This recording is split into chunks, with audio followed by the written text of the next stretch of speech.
एक बार एफआईआईज के आंकड़ों पर नजर डाल लेते हैं। फॉरेन इंस्टीट्यूशनल इन्वेस्टर्स ने 5,000 करोड़ की बिकवाली कल की, वहीं डोमेस्टिक इंस्टीट्यूशनल इन्वेस्टर्स ने करीब 6,650 करोड़ की खरीदारी की।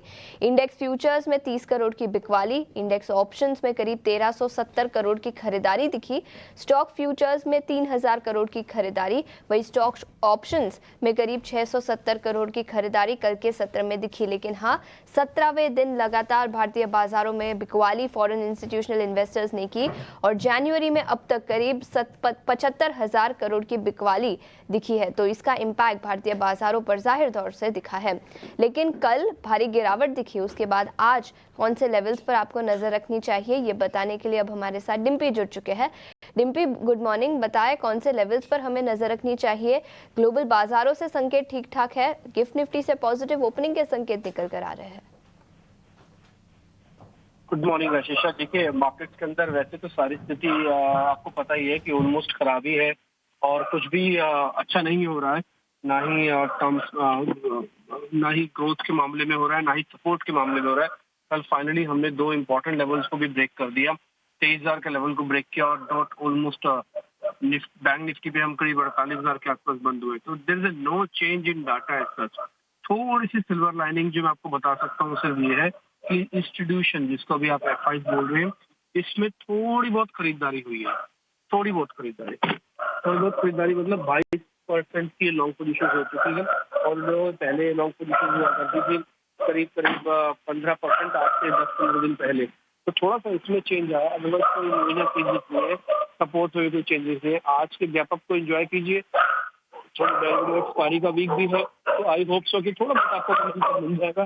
बट अदरवाइज ज्यादा बहुत चीजें मेरे को लगता नहीं है कि बाजार के अंदर आएगा। फिलहाल अगर ऑप्शन ट्रेडिंग कर रहे हैं तो थोड़ा सोच समझ के ट्रेड कीजिएगा। ऑप्शन के प्रीमियम जल्दी डिके हो रहे हैं और 3-4 शेयर रखें में। तो ये कुछ लेवल्स जहां पर आपको नजर रखनी चाहिए, लेकिन इसके अलावा कुछ और स्टॉक्स एफएनओ बैन में रहेंगे, उस पर भी नजर डाल लेते हैं। इंडिया मार्ट, मनप्पुरम फाइनेंस, महानगर गैस और पीएनबी, ये 4 स्टॉक्स रहेंगे जो वायदा बाजार में एफएनओ बैन में रहेंगे। इन पर भी अपनी नजर रखें। लेकिन बाजार में विस्तार में चर्चा करने के लिए अब हमारे साथ स्वस्तिका इन्वेस्ट मार्ट के संतोष मीना जी भी जुड़ चुके हैं। संतोष जी, बहुत बहुत शुक्रिया समय निकालकर आज सुबह ईटी नाउ स्वदेश पर जुड़ने के लिए। आप बताएं आज की रणनीति आज क्या होगी? गुड मॉर्निंग पूजा। सो मार्केट की बात करें तो मार्केट में हमने एक हेवी सेल ऑफ देखने को मिल रहा है, लेकिन निफ्टी एक इम्पॉर्टेंट जंक्शन 22,800 के आसपास बैठा हुआ है। हम जानते हैं कई सारे टेक्निकल एनालिस्ट का टारगेट था। एक्चुअली ये वो लेवल था जो इलेक्शन के रिजल्ट के पहले का हाई था। इसको क्रॉस करके मार्केट ने एक बड़ी तेजी दी थी। तो ये 22,800 एक इम्पॉर्टेंट सपोर्ट लेवल है और 22,500 भी एक लेवल है जो पूरी जो पिछली बार की तेजी थी उसका 50% रिट्रेसमेंट भी है। तो हम सपोर्ट जोन के आसपास भी है और आज तो ट्रिगर है, एक डोमेस्टिक ट्रिगर है आरबीआई की तरफ से जो लिक्विडिटी मेजर्स अनाउंस किए। सो अगर इस ट्रिगर को कैपिटलाइज कर पाते बुल और कोई शॉर्ट कवरिंग रैली दिखा पाते तो बहुत अच्छी बात होगी। एफआईआईज ने हालांकि पिछले 2-3 दिन से अपने शॉर्ट कवर किए हैं, लेकिन उसका इम्पैक्ट इंडेक्स पे देखने को नहीं मिला है क्योंकि उनकी तरफ से कैश मार्केट में बिकवाली हो रही है। तो आज चांसेस है कि निफ्टी शॉर्ट कवरिंग दिखा पाए, बट निफ्टी को 23,000 के ऊपर टिकना पड़ेगा, तब थोड़ी सी हमको कॉन्फिडेंस लौटेगा। तो मेरे हिसाब से अभी कहना जल्दबाजी होगी कि मार्केट रिवर्सल दिखाएगा नहीं, बट स्क्रीन अगर आपको रिवर्सल के साइन दिखाए तभी कोई ट्रेड लेना चाहिए। थोड़ा सा वेट करना चाहिए। संभावना है कि मार्केट यहाँ से बाउंस बैक कर सकता है और मुझे लगता है बैंक निफ्टी लीड कर सकता है। बैंक निफ्टी में तो कल साइन भी दिखे थे क्योंकि 47,800 के आसपास कहीं ना कहीं एक डबल बॉटम बनाने की कोशिश कर रहा है। तो अगर यहाँ 48,000 47,800 के आसपास डबल बॉटम बनता है तो बैंक निफ्टी जो काफी समय से डिस्कस भी किया जा रहा है कि अगर रैली आएगी कभी भी तो बैंक निफ्टी ही लीड करेगा। तो मुझे लगता है अगर रैली आती तो बैंक निफ्टी लीड कर सकता है और यहाँ पे 49,500 के लेवल देखने को मिल सकते हैं। बिल्कुल, तो ये कुछ लेवल्स जहां पर आपको नजर रखनी चाहिए। लेकिन इसके अलावा संतोष जी, आपके स्टॉक स्पेसिफिक आइडियाज आज सुबह कौन से होंगे? वैसे तो मैं बहुत एक ही स्टॉक दूंगा और वो भी बैंकिंग एंड फाइनेंशियल स्पेस पे होगा। आज अनाउंसमेंट भी और कुछ स्टॉक्स जो अभी कमजोर बाजार में रिलेटिवली स्ट्रेंथ दिखा रहे थे उसमें से एक बजाज फाइनेंस है। आप देखो तो ये स्टॉक लगातार अच्छी स्ट्रेंथ दिखा रहा था। कल के बाजार में थोड़ी कमजोरी जरूर थी, बट मैं उसको एक बाइंग अपॉर्चुनिटी के रूप में देखना चाहूंगा। आज जो अनाउंसमेंट हुआ है उसका फायदा करने के एनबीएफसी स्टॉक्स को भी मिलेगा, तो यहाँ पर खरीदारी करना चाहिए। यहाँ पर आपका स्टॉप लॉस 7200 का होना चाहिए। ऊपर में इमीडिएट टारगेट 7500 का रहेगा। बजाज फाइनेंस पर खरीदारी की राय 7,500 तक के लेवल्स नजर आ सकते हैं और 7,200 का स्टॉप लॉस। संतोष जी, बहुत बहुत शुक्रिया समय निकालकर हमारे साथ जुड़ने के लिए आज हमारे साथ टेक्निकल आईक्यू के अखिलेश जैन जुड़ चुके हैं। Akhilesh ji, good morning. और सबसे पहले सोने और चांदी की बात करेंगे। पिछले कुछ दिनों में कुछ कॉमेंट्री निकल कर आई है डोनाल्ड ट्रंप से, जिसके चलते काफी वॉलेटिलिटी यहाँ पर दिखी है। लेकिन सबसे पहले सोने और चांदी पर क्या रणनीति होगी? Very good morning. देखिए, यस, प्राइजेस में हमने ऊपरी स्तरों पर काफी वॉलेटिलिटी देखी, क्योंकि रिसेंट टाइम के अंदर काफी स्पेशली गोल्ड के भाव, हमने जहां गोल्ड के भाव को लाइफ टाइम हाईज पे ज्यादा देखा, बट सिल्वर अब भी हम देखेंगे तो अपने लाइफ टाइम हाई जो एमसीएक्स में बनाया वहां से 7-8 हजार नीचे है। तो मुझे लगता है कि यस, काफी अनसर्टेनिटी रहेगी प्रीशियस मेटल्स के अराउंड। बट यहाँ पर एक चीज देखने वाली है कि जैसे नंबर ऑफ फैक्टर्स है, जैसे बॉन्ड यील्ड्स का कंटिन्यूस बढ़ना है, एंड ट्रम्प के आने के बाद मुझे लगता है कि यहाँ पर बिल्डअप रहना चाहिए थोड़ा प्रेशर प्रीशियस पे। तो गोल्ड में वो चीज हमको यहाँ पे मिसिंग दिखी है और गोल्ड कंटिन्यूसली बढ़ रहा है। तो मेरे को लगता है कहीं ना कहीं ये फैक्टर जल्दी ही डिस्काउंट होंगे और यहाँ पर एक डीप प्रॉफिट बुकिंग गोल्ड के अंदर एक्सपेक्टेड है। मुझे लग रहा है कि गोल्ड को स्टिल, जैसे हम 2 दिन से देख रहे हैं कि 80,000, 150, 200 के आसपास आता है, वहां से करेक्शन मिलता है। तो मुझे लग रहा है कि वो एक फॉर शॉर्ट टर्म एटलीस्ट एक सेल करने का उपयुक्त एरिया है। तो मुझे लग रहा है आज के सत्र में भी, या थोड़ा सा अगर 2-3 दिन का रुझान लेके चले, तो मुझे लग रहा है कि उछाले पे इसको बेचना ही चाहिए। गोल्ड अराउंड 79,600 के आसपास क्लोज किया था कल। मुझे लगता है 300-350 पॉइंट्स अगर इंटरडे यहाँ पर ऊपर आता है, उछाला आता है, तो वहां पर गोल्ड को बेच के काम करें। 80,250 का इसमें स्टॉप लॉस रखे। जब तक ये प्राइजेस एमसीएक्स में क्लोज नहीं होते, तो मुझे लगता है कि एक डीप करेक्शन यहाँ पर देखने को मिल सकता है, जो एक्सटेंड होकर 78,800 से लेकर 77,425 तक यहाँ पे रह सकता है। वहीं सिल्वर में भी हमने due to Chinese factory activity यहाँ पे और टैरिफ की जो अनसर्टेनिटीज है उसके कारण बिल्डअप होते देखा। हर ऊपरी भाव पे सिल्वर अपना मोमेंटम लूज कर रही है। तो इमीडिएटली शॉर्ट टर्म मुझे भी लगता है कि इस यहाँ पर सिल्वर को भी उछाल में बेच के काम किया जा सकता है। 90,800 के आसपास तक मिलता है सिल्वर, तो वहाँ शॉर्ट करें। 91,300 का स्टॉप लॉस पेश करें। मुझे लगता है फर्दर यहाँ पर फॉल सेलिंग एक्सटेंड हो सकती है और 88,900, 88,400 तक भाव देखने को मिल सकते हैं। जी अखिलेश जी, बहुत बहुत शुक्रिया समय निकालकर हमारे साथ जुड़ने के लिए और कमोडिटी मार्केट पर अपनी रणनीति बताने के लिए। इतना, लेकिन आगे बढ़ते हैं। नतीजों के दम पर ब्रोकरेज रिपोर्ट्स कहां पर निकल कर आई है और कौन से बड़े डाउनग्रेड्स और अपग्रेड्स दिखे हैं, ये बताने के लिए अब हमारे साथ रविंदर जुड़ चुके हैं।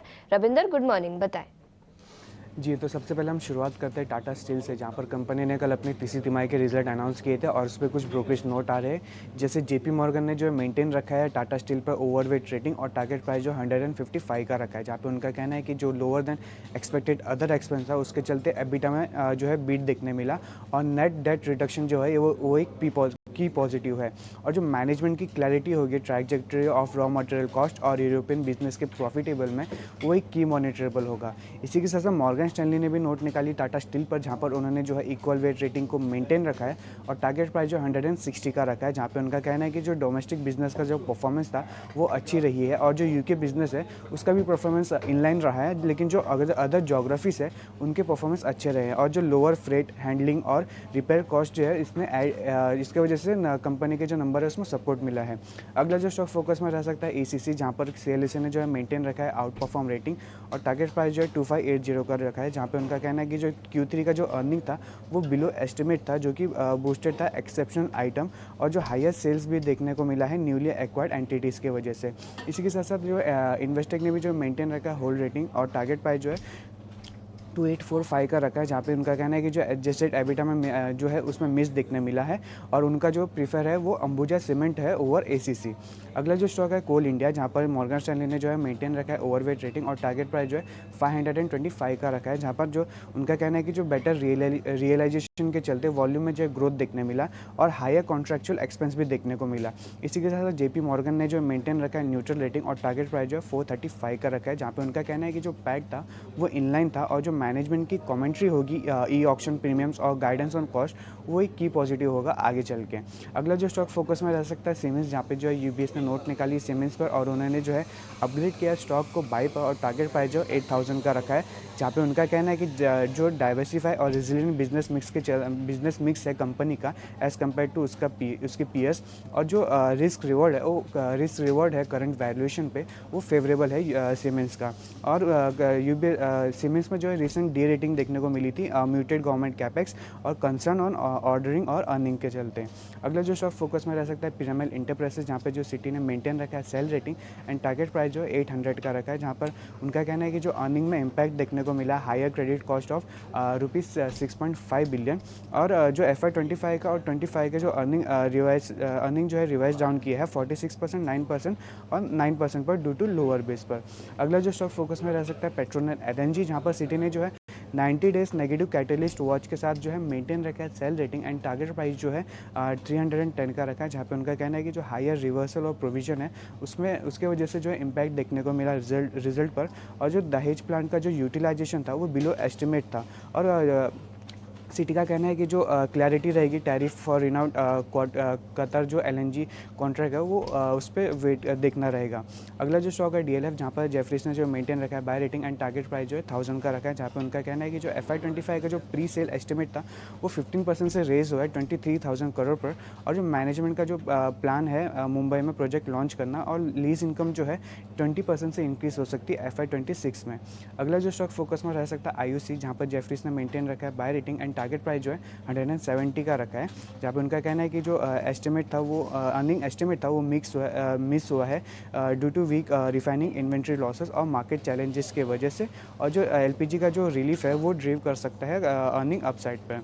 अगला और आखिरी जो स्टॉक आज फोकस में रह सकता है बालकृष्णा इंडस्ट्री, जहाँ पर नोमिरा ने जो है अपग्रेड किया है बाई पर बालकृष्णा इंडस्ट्री पर, और टारगेट प्राइस जो है 3242 का रखा है, जहाँ पे उनका कहना है कि जो अर्निंग अपसाइकल एक्सपेक्टेड है H2 FY25 में, और जो करंट वैल्यूएशन है कंपनी का वो एट्रैक्टिव है, और जो सस्टेनेबल मार्केट शेयर कंपनी ने गेन किया है इंडिया और US में। Balkrishna Industries, IOCL, Coal India, JSW Steel, Tata Steel, कई सारे कंपनियां जो नतीजों और उसके चलते जो ब्रोकरेज रिपोर्ट्स आई है उसके दम पर फोकस में रहेंगे। रविंदर, शुक्रिया पूरी डिटेल्स के साथ हमारे साथ जुड़ने के लिए।